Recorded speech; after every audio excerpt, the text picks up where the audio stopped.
The Trump presidency and Mr. Trump's personal attorney back in court in New York City today as President Trump spoke out against his own Justice Department. And while he was doing that, lawmakers passed a bill to protect the very prosecutors the president was criticizing.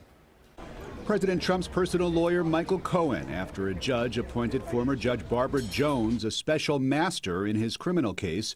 Jones will decide who gets to view documents seized by the FBI in raids of Cohen's home and office earlier this month. Cohen is being investigated for possible bank and tax fraud. Some of the evidence seized involves Cohen's payment of $130,000 to porn star Stormy Daniels, the adult film actress who claims she had sex with Mr. Trump in 2006. On Thursday's Fox and Friends, the president tried to distance himself from Cohen's legal problems. He's really a businessman. I don't know his business, but this doesn't have to do with me. Asked how much legal work Mr. Cohen did for him? A tiny, tiny little fraction. But Michael would represent me and represent me on some things. He represents me like with this crazy Stormy Daniels deal. Wednesday, Cohen said he will claim his Fifth Amendment right not to answer questions in the Stormy Daniels civil lawsuit.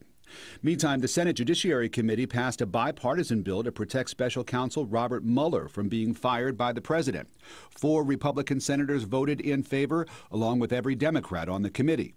I hope will be noted by the Republican majority leader. This is an issue that should come to the floor. But Senate Majority Leader Mitch McConnell says he will not allow the bill to get a vote in the full Senate.